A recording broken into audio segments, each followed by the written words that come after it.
नमस्कार साथियों, education channel में आपका स्वागत है। मैं पवन राय अगला लेक्चर लेके आया हूँ जिसमें 11th class part 4 chapter number 1 का प्रश्न बैंक है। त्रैमासिक परीक्षा के लिए ये क्वेश्चन बैंक है और केमिस्ट्री का क्वेश्चन बैंक है जिसमें हमने 3 अंक वाले प्रश्न करा दिए थे, 2 अंक वाले करा दिए थे और ऑब्जेक्टिव। आज 4 अंक वाले प्रश्नों को करते हैं, तो ध्यान से देखिएगा। बहुत सरल क्वेश्चन है और इनको आप बहुत ही कम समय में कर सकते हैं। चलिए क्वेश्चनों को सॉल्व करते हैं। सबसे पहला क्वेश्चन है एथेन C2H6 के 3 मोल के लिए निम्न को ज्ञात कीजिए। तो सबसे पहले एथेन की चर्चा कर लेते हैं। एथेन में आप देख सकते हो प्रत्यय एन लगा है, मतलब एल्केन का सदस्य है। तो एल्केन किससे मिलकर बनता है, सूत्र क्या है इसका, CnH2n+2। अब CnH2n+2 में एथेन है तो एक कार्बन को मेथ कहते हैं, 2 कार्बन को एथ कहते हैं। तो 2 रखिए इसमें C2, दो रखेंगे एन की वैल्यू, 2 दूनी 4 और 2 6 C2H6 बन जाएगा। इसको हम एथ कहेंगे और इसमें एन प्रत्यय लग जाएगा तो एथेन। तो ये एथेन की बात कर रहे हैं। तो एथेन के 3 मोल के लिए निम्न को ज्ञात कीजिए। एथेन का 1 मोल है। चलो पहला क्वेश्चन है, कार्बन परमाणु के मोलों की संख्या ज्ञात कीजिए। कितने में, 3 मोल में। तो 1 मोल में कार्बन परमाणु कितने हैं, 2। 1 मोल में एथेन के 1 मोल में आप देख सकते हो एथेन के 1 मोल में कार्बन परमाणु की संख्या 2 है। अब क्वेश्चन में कितने पूछ रहा है, 3 मोल के लिए कार्बन परमाणु की संख्या बताइए। तो जब 1 मोल में 2 कार्बन है तो 3 मोल में कितने हो जाएंगे, गुणा कर दीजिए, 2 × 3 तो 6 कार्बन हो जाएंगे। तो इसका उत्तर हो जाएगा 6। कार्बन परमाणु के मोलों की संख्या कितनी हो गई, 6। एथेन के 1 मोल में 2 कार्बन है तो कितने में पूछ रहे हैं, 3 मोल के लिए। इन तीनों क्वेश्चनों को सॉल्व करना है। तो कार्बन परमाणु के मोलों की संख्या बताना है 3 मोल के लिए, तो 3 मोल के लिए हो जाएंगे 6। हाइड्रोजन परमाणु के मोलों की संख्या बहुत इजी क्वेश्चन है, आप आसानी से कर सकते हैं। तो देखो एथेन के 1 मोल में कितने हैं, 6। देख सकते हो एथेन के 1 मोल में कितने हाइड्रोजन है, 6।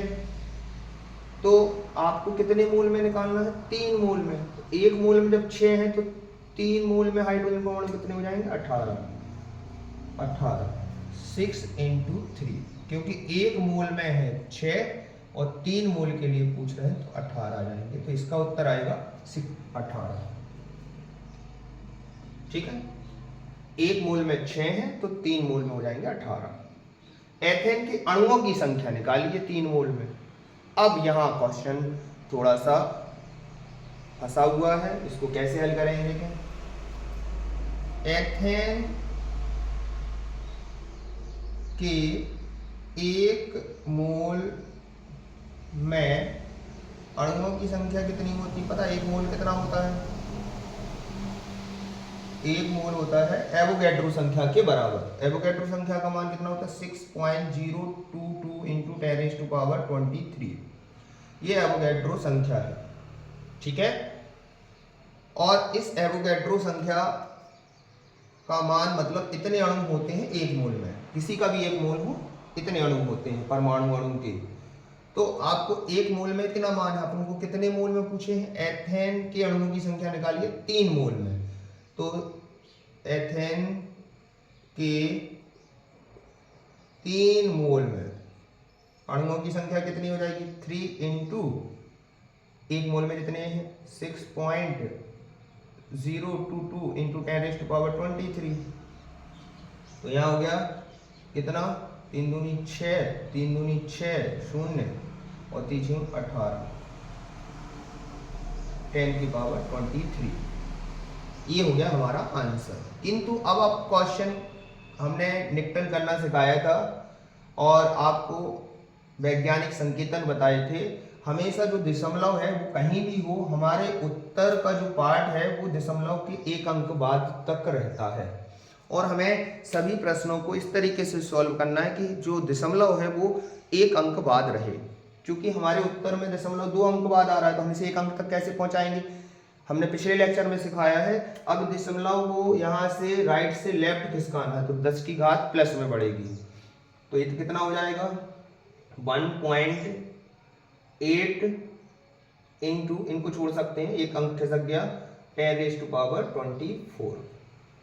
ठीक है, हमेशा याद रखिए। जैसे ये क्वेश्चन है ऐसा, और हमें इसे 10 की घात ऐसा क्वेश्चन है मान लो, और मुझे इस क्वेश्चन को एक अंक तक ले जाना है, तो जब भी हम इसको राइट टू लेफ्ट खिसकाते हैं तो 10 की घात प्लस में बढ़ाते हैं, तो 1.88 इंटू 10⁻3। एक अंक खिसकाया तो एक 10 की घात, दो खिसकाएंगे दो बढ़ेगी।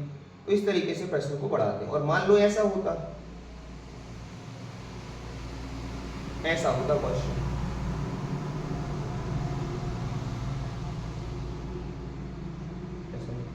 थ्री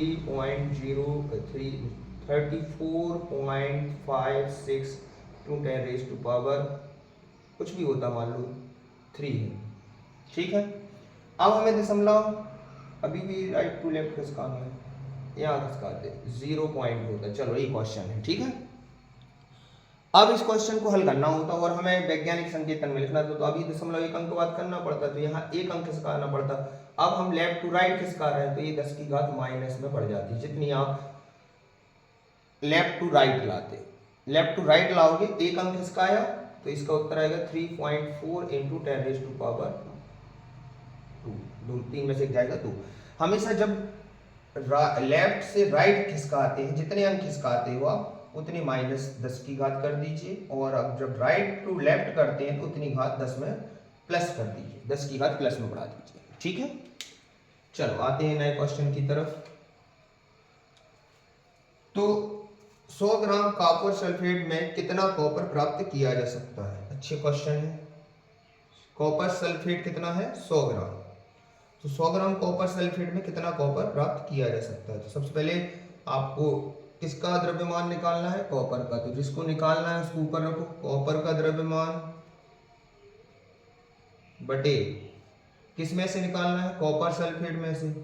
तो कॉपर सल्फेट का मोलर द्रव्यमान या परमाणु भारों का योगफल कर दो इंटू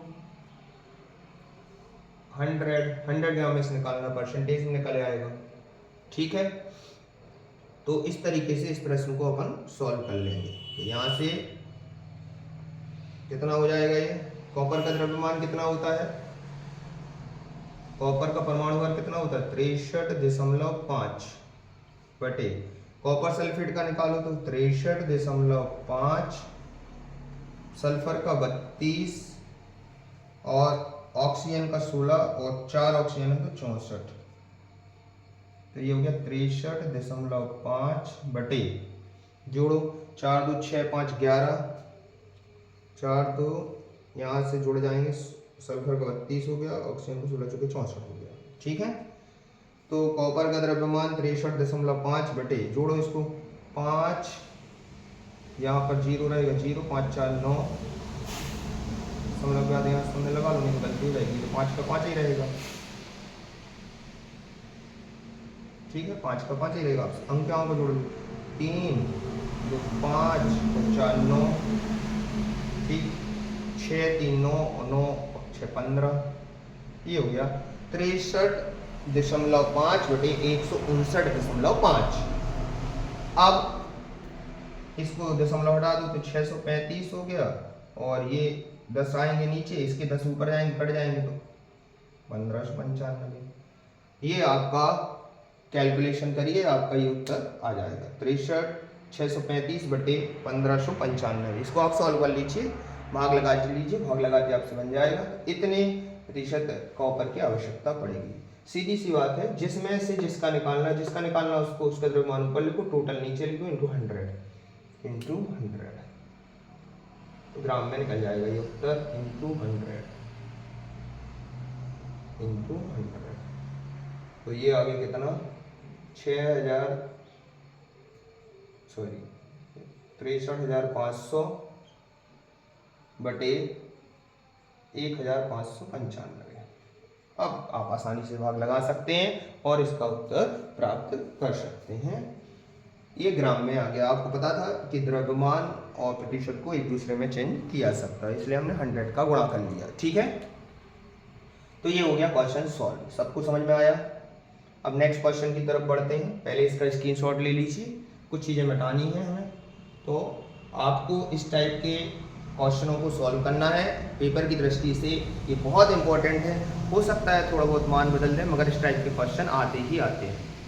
तो त्रैमासिक परीक्षा नज़दीक है, इन क्वेश्चनों को सॉल्व कीजिए। इनमें से क्वेश्चन बहुत सारे आ सकते हैं। ठीक है, चलो अब कुछ क्वेश्चन, एक क्वेश्चन बचा उसको और देख लेते हैं। सबसे पहले डाल्टन का परमाणु सिद्धांत लिखते हुए इसकी दो कमियां लिखिए। तो डाल्टन के परमाणु सिद्धांत को लिखने से पहले इसकी संपूर्ण व्याख्या को मैंने अगले जो पिछले लेक्चर हैं उन लेक्चरों में इनको समझा दिया है। अभी इस क्वेश्चन को इसी क्वेश्चन के हिसाब से, इसके उत्तर को इसी क्वेश्चन के हिसाब से समझते हैं। तो डाल्टन का परमाणु सिद्धांत लिखिए, 4 नंबर का क्वेश्चन है। तो 2 पॉइंट इसके सिद्धांत में लिख सकते हो, 2 इसकी कमियां लिख सकते हो, तो 4 नंबर आपको मिल जाएंगे।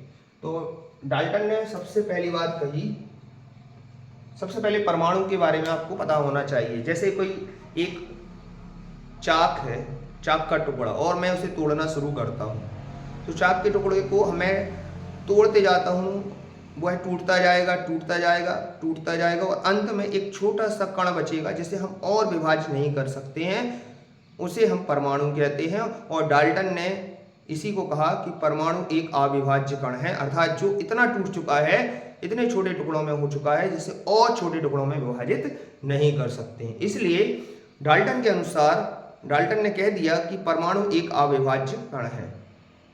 यही इसके लिए सिरदर्द हो गया। बाद में जब इसकी आगे खोज हुई, परमाणु के बारे में विस्तृत चर्चा की गई, तो उसको तोड़ा जा सका न्यूट्रॉन, प्रोटॉन और इलेक्ट्रॉन में। तो ये कमी हो गई इसकी कि परमाणु एक विभाज्य कण है जिसमें इलेक्ट्रॉन, प्रोटॉन और न्यूट्रॉन की खोज हो गई। ठीक है, तो इस तरीके से इस क्वेश्चन को सॉल्व करेंगे। तो परमाणु एक अविभाज्य कण है, परमाणु एक अविभाज्य कण है, पहला बताया हमने, परमाणु एक अविभाज्य कण है।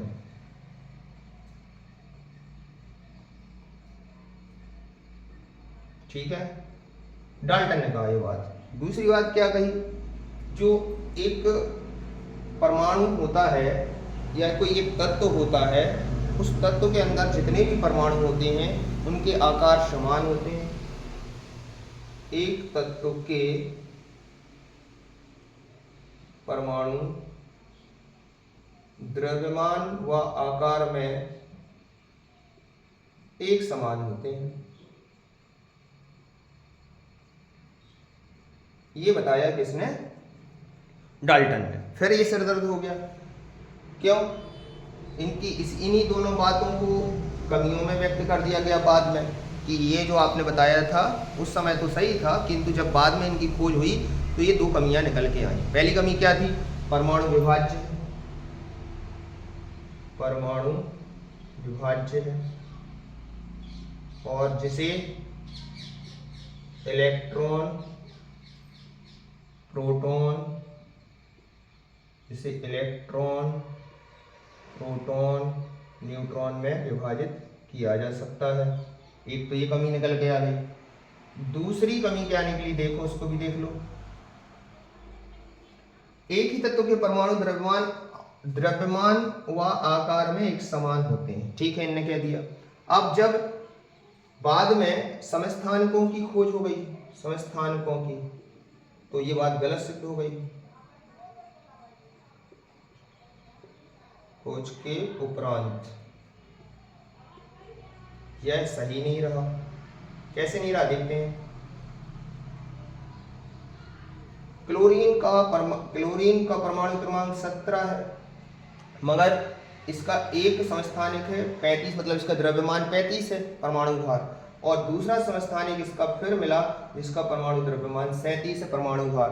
तो अब एक ही तत्व है ये, और एक ही तत्व, यहाँ क्या कहा गया इनने, द्रव्यमान और आकार में एक समान होते, तो इसका द्रव्यमान 35 है, इसका 37 है, फिर अलग कैसे हो गया ये, तो ये इसकी कमी है, कमी है। इन्होंने कहा था एक तत्व के परमाणु द्रव्यमान, एक ही तत्व के परमाणु द्रव्यमान आकार में एक समान होते हैं, तो एक ही तत्व है दोनों, तो परमाणु द्रव्यमान क्यों अलग है फिर इनके। तो समस्थान, पहले समस्थानिकों की खोज नहीं हुई थी, तब तक ये सही था। जब जैसे ही एक ही तत्व के अलग अलग समस्थानिक मिले तो हमें पता चला कि ऐसा भी होता है कि एक ही तत्व के जो द्रव्यमान होते हैं वो अलग अलग होते हैं। तो ये बात भी विफल हो गई। तो ये दो बातें इनने जो बताई थी दोनों विफल हो गई। यही डाल्टन की कमियां हैं, परमाणु सिद्धांत की दो कमियां रह गई। तो ऐसे और भी बिंदु बताए थे, फिलहाल इस क्वेश्चन के लिए ये दो बिंदु सफिशियंट है। इस प्रकार इस क्वेश्चन बैंक के चैप्टर नंबर 1 जो है पूरे क्वेश्चन सॉल्व करा दिए गए हैं और आप भी इन क्वेश्चनों को लगातार देखिए। 4 लेक्चरों में 4 वीडियो में इनको सॉल्व किया गया है। ये चौथा लेक्चर है और इस लेक्चर को और पुराने 3 लेक्चरों को देखिए, चैप्टर नंबर 1 आपका पूरा कवर हो जाएगा। तो यूट्यूब चैनल पर बने रहिए। एजुकेशन चैनल पवन राय को सब्सक्राइब कीजिए, लाइक कीजिए, कमेंट कीजिए और लगातार चैनल पर बने रहिए आगे की वीडियो देखने के लिए। Thank you for watching.